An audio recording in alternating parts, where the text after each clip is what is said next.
नमस्कार, आप देख रहे हैं इंडिया टीवी 7 जनता की ताकत। हम आपके साथ पूनम पांडे नजर डालते हैं कुछ खास खबर पर।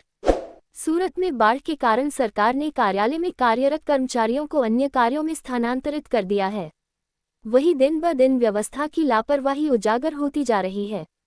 पुनागम के धान के खेतों के दृश्य नजर आने लगे।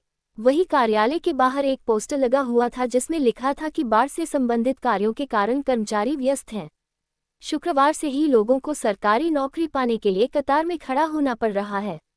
लाइन में खड़े होने के बावजूद एक निजी एजेंट ने हमें बताया कि आज मामलतदार साहब ने जल आपूर्ति कार्यों को पूरा करने के लिए पूरा स्टाफ भेजा है। लोगों में आक्रोश फैल गया। आपको बताते चले कि सूरत में बाढ़ के बाद व्यापक राहत और सर्वेक्षण अभियान के तहत सूरत नगर निगम, एसएमसी और जिला प्रशासन ने अपने नियमित कार्यालय कर्मचारियों जैसे क्लर्क और अन्य प्रशासनिक स्टाफ को बाढ़ प्रभावित क्षेत्रों में तैनात किया है। इन कर्मचारियों को घर घर जाकर नुकसान का आकलन करने, सर्वेक्षण करने और सहायता राशि बांटने के कार्यों में लगाया गया है। गुजरात सरकार बाढ़ पीड़ितों को आर्थिक सहायता और राहत सामग्री प्रदान करने के लिए युद्ध स्तर पर काम कर रही है। वित्तीय सहायता: बाढ़ से प्रभावित प्रत्येक परिवार को 6,800 रुपये की सहायता राशि दी जा रही है। सर्वेक्षण: अब तक लगभग 9,100 परिवारों का घर घर जाकर सर्वेक्षण पूरा हो चुका है। व्यापारियों को राहत, कपड़ा और अन्य व्यापारियों को हुए नुकसान का आकलन करने के लिए टीमें तैनात की गई हैं और बीमा दावों को तेजी से निपटाने के निर्देश दिए गए हैं। स्वच्छता और बचाव: हजारों सफाई कर्मियों को तैनात कर सड़कों से कीचड़ हटाया जा रहा है और जलापूर्ति व बिजली बहाल करने के प्रयास किए जा रहे हैं।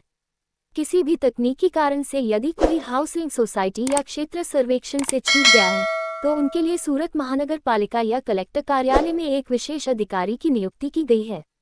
सूरत से ब्यूरो रिपोर्ट।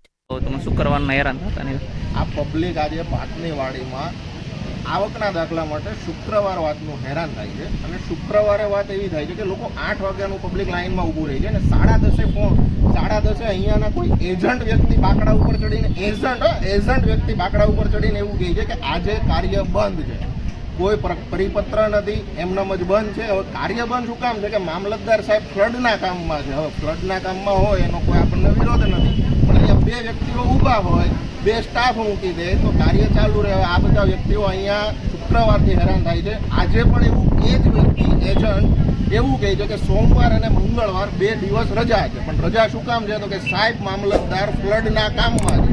તો સાહેબ ફ્લડના કામમાં છે એનાથી અમને કોઈ વિરોધ નથી, પણ અહીંયા 2 કે 3 સ્ટાફ હોય તો આ બધાનું કામ થાય। લોકો સિવિલ માટે હેરાન થાય છે, દવાખાનામાં એડમિશન માટે હેરાન થાય છે, કોઈ પોતાના છોકરાના દાખલા કઢાવવા માટે પણ હેરાન થાય છે।